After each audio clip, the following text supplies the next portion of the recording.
नमस्कार जय जगन्नाथ शुभ सकाळ समस्त को एबे आमे गीता ज्ञान आरंभ करिबा।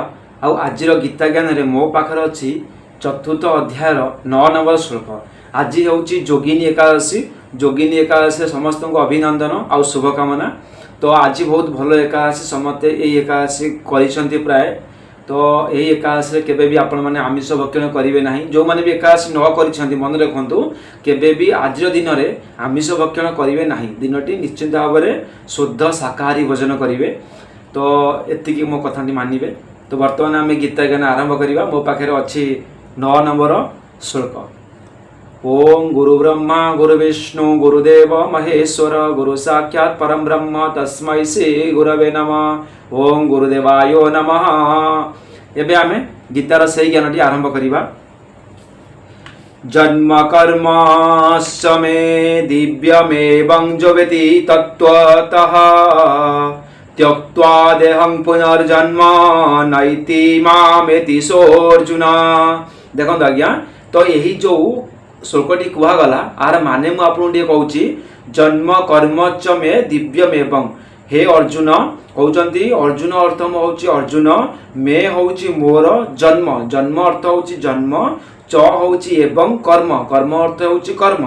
दिव्यम दिव्यम अर्थ हूँ दिव्य अर्थात निर्मल व अलौकिक। दिव्य अर्थ हूँ निर्मल अलौकिक। एवं एवं हूँ यही प्रकार ज हूँ जो मनुष्य तत्त्वत्व तत्त्वत्व हूँ तत्त्वव्यक्ति।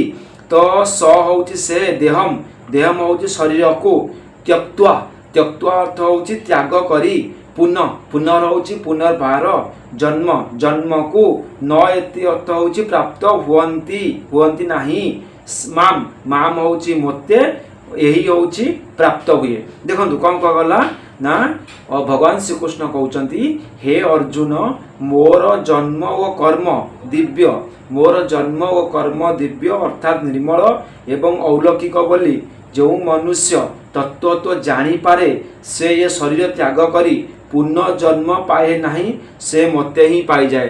कहते मोर शरीर दिव्य और अलौकिक मोर कर्म मोर जन्म। कहते हे अर्जुन भगवान श्रीकृष्ण कहते हे अर्जुन मोर जन्म आउ मोर कर्म मोर जन्म आउ मोर कर्म दिव्य आउ अलौकिक बोली जो मनुष्य जानी जाए मते जो मनुष्य भगवान बोली मानी जाए से मनुष्य केबे भी आउ जन्म मृत्यु चक्र रे पड़े नहीं।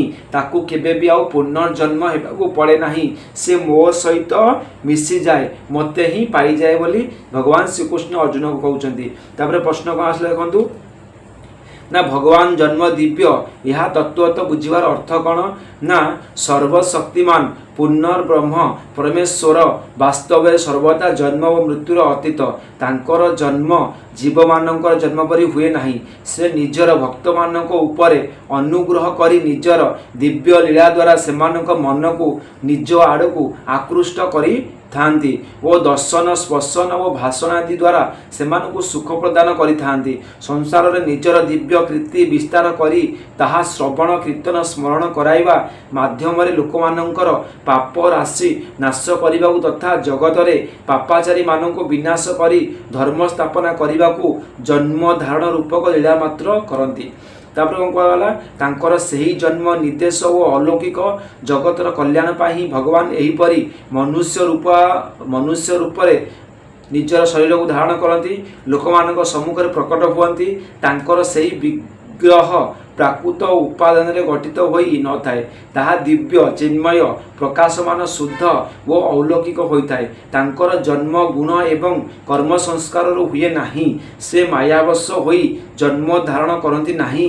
से निजे प्रकृतिर अधिष्ठाता होई जोग शक्ति द्वारा मनुष्यादि रूप रे केवल लोकमानक ऊपर दया करी ही प्रकट हुअन्ति। कहउचंती निजर जोग शक्ति द्वारा निजर माया शक्ति द्वारा लोकमानक कृपा करिया पई लोकमानकर सम्मुख रे निज शरीर धारण करती लोकमानक सम्मुख रे प्रकट हुअन्ति। यह भल भाव में बुझार अर्थात एतिर टिके हेले असंभावना और विपरीत भावना न रखी ପୂର୍ଣ୍ଣ ବିଶ୍ୱାସ କରିବା ଓ ସାକାର ରୂପରେ ପ୍ରକଟ ହୋଇଥିବା ଭଗବାନଙ୍କୁ ସାଧାରଣ ମନୁଷ୍ୟ ବୋଲି ନ ଭାବି ସର୍ବଶକ୍ତିମାନ ସର୍ବେଶ୍ୱର ଅନ୍ତର୍ଯାମୀ ସାକ୍ଷାତ ସଚ୍ଚିଦାନନ୍ଦ ପରମଘନ ପୂର୍ଣ୍ଣ ବ୍ରହ୍ମ ପରମାତ୍ମା ବୋଲି ବୁଝିବା ହିଁ ଭଗବାନଙ୍କର ଜନ୍ମ ତତ୍ତ୍ୱ ଦିବ୍ୟ ବୋଲି ମାନିବା।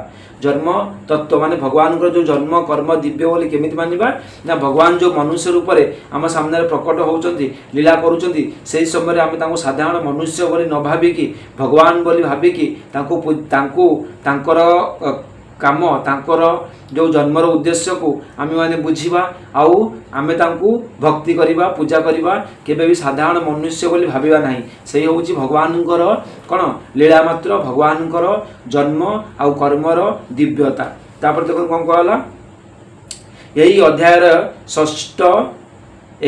ଷଷ୍ଠ ଶ୍ଲୋକରେ ଏହି କଥା ବୁଝାଇ ଦିଆଯାଇଛି। ସପ୍ତମ ଅଧ୍ୟାୟର 24 ଓ 25 ଶ୍ଲୋକରେ ଏବଂ ନବମ ଅଧ୍ୟାୟର 11 ତଥା 12 ଶ୍ଲୋକରେ ଏହି ତତ୍ତ୍ୱ ନ ବୁଝି ଭଗବାନଙ୍କୁ ସାଧାରଣ ମନୁଷ୍ୟ ବୋଲି ଭାବୁଥିବା ଲୋକଙ୍କର ନିନ୍ଦା କରାଯାଇଅଛି ଏବଂ ଦଶମ ଅଧ୍ୟାୟ 3 ଶ୍ଲୋକରେ ଏହି ତତ୍ତ୍ୱ ବୁଝିପାରୁଥିବା ଲୋକଙ୍କର ପ୍ରଶଂସା କରାଯାଇଛି। ଆଗକୁ କୁହାଯାଇଛି ଯିଏ ଏହି କଥା ବୁଝିପାରୁଛି ସେହି ଲୋକର ପ୍ରଶଂସା କରାଯାଉଛି ଆଉ ଯିଏ ଏହି କଥା ନ ବୁଝିପାରୁଛି ତାହାର ନିନ୍ଦା କରାଯାଉଅଛି।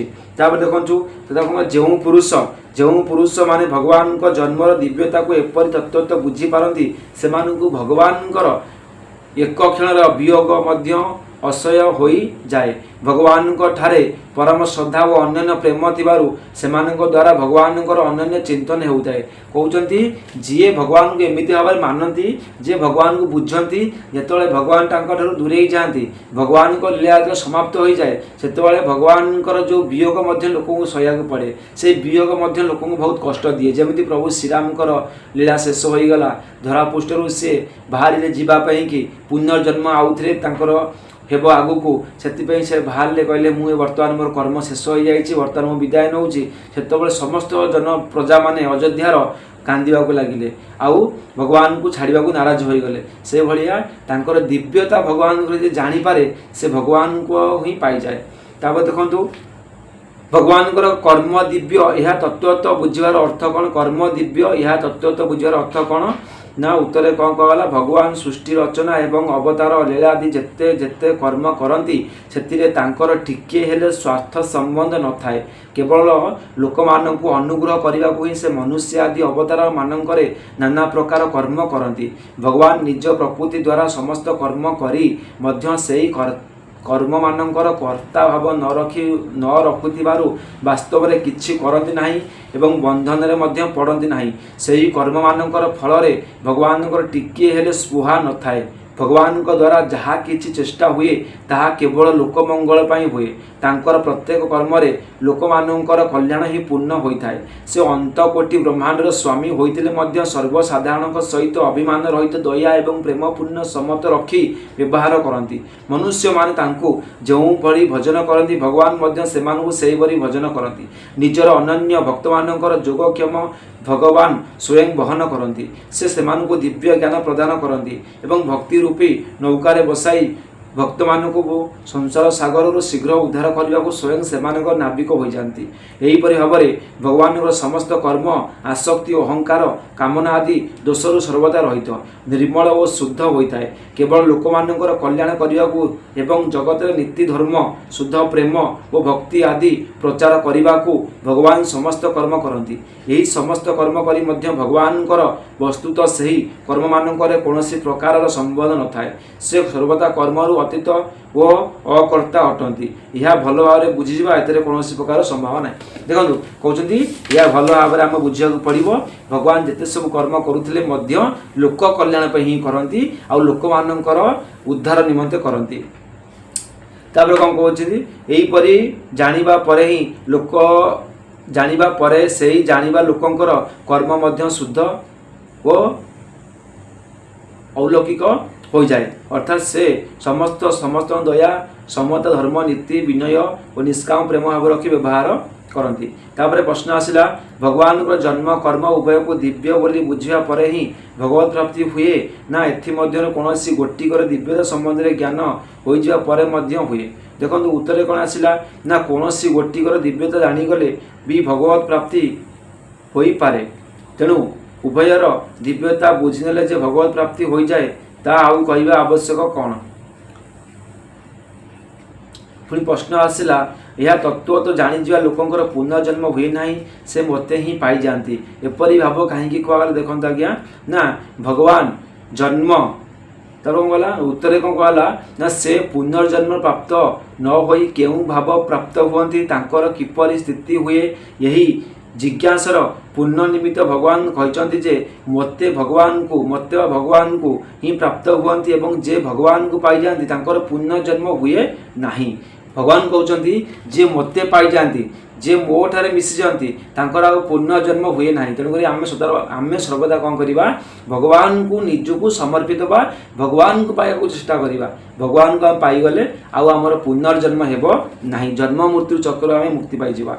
तापर लास्ट प्रश्न एठारे जन्म कर्मर दिव्यता जानिथिबा लोकंकर शरीर त्याग पर भगवत प्राप्ति हेबार कथा कुहा जायछि तेबे कौन तांकु एही जन्म रे भगवान मिली जांती नाही कि एही माने कथा कुहा गला तांकु कौन यही जन्म रे भगवान मिली पारंती नाही। उत्तर कौन रखा ना देखंतु यही जन्म रे जे मिली पारंती नाही सेपरि नुहे से भगवान जन्म कर्म मानकर दिव्यता को जो समय पूर्ण भाव में जानी पारंती वस्तुतः से ही समय तांको भगवान प्रत्यक्ष मिल जाती मरिबा परे आउ तांकर पुनर्जन्म हुए नाही से भगवान परम धाम को चली जाती।